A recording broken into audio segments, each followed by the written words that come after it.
Hello, everybody, and welcome.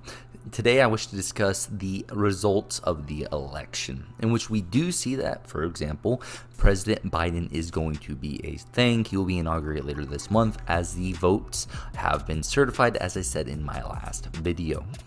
On top of that, it is important to note that in the Georgia runoffs, we do see both Democrat challengers win. Both the Republicans lost, and this is partially due to the fact of, well, quite a few reasons. First off, it can be from the fact that Mitch McConnell did not pass the $2,000 stimulus, in which that surely did influence some voters, moderates, to either not come out and vote for Trump, in which we did see a lower voter turnout in the rural areas of Georgia. But not just that, also people that were on the fence to flip over to the Democrat side, as the two Democrat individuals decided that they said they will back the $2,000 stimulus check.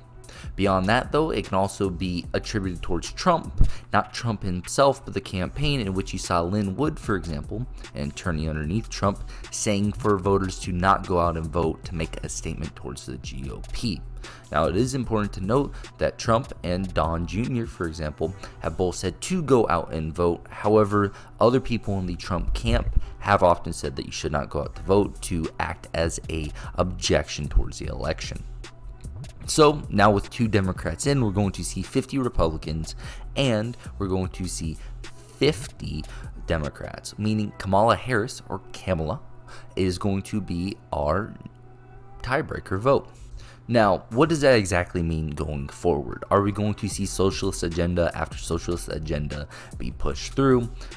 Quite frankly, no. I do not think that's going to happen, for a few different reasons. First off is look towards, and I want you to do the research for yourself, but I will put some links down below in the description. Look towards who Vice President Biden, and now President Biden, President-elect anyways, has picked for his cabinet. A lot of these are going to be normal picks. We're not going to see anyone that's heavily socialist. If we're going to worry about any socialist agendas really going to push through, it would come through if Biden decides to stop being president for whatever reason, maybe a cognitive decline. Instead, we're going to have Kamala Harris as our president. She's the one that is truly the leftist in comparison to Biden.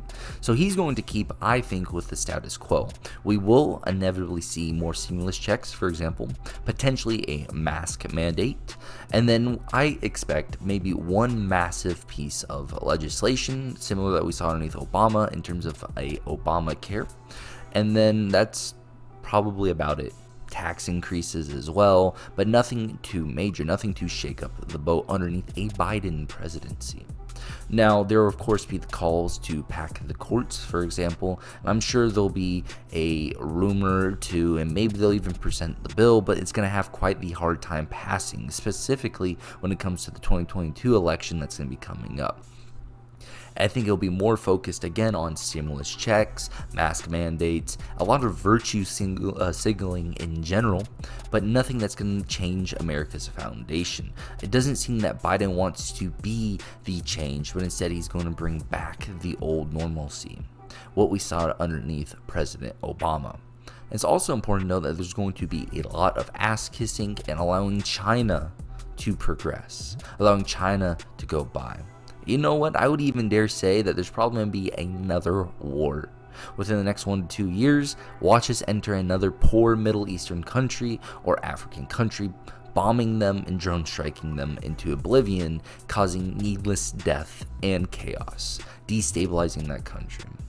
Who knows though? Hopefully not, because I don't want to see needless life loss. But in either case, that's what I think is going to occur. Sure, it is a 50-50, and you do have a few people on either side that are willing to flip-flop. As we have our Mitt Romneys, there are a few Democrats that are, I can't remember the one specifically, but in West Virginia, there's a Democrat senator that's more likely to flip towards the Republican cause. So do remember that there are people that are not just extreme left in the Senate. You don't have only Bernie Sanders or Kamala Harris's in the Senate. You do have people that are more moderate. And the same thing does, though, apply to Republicans. You don't only have conservatives, you do have more moderates. So I'm sure not a lot of socialist agendas will be pushed through. But do keep an eye going forward. It is still a possibility, especially with Kamala Harris as the vice president. And as she takes over, who knows, it's a different ballpark.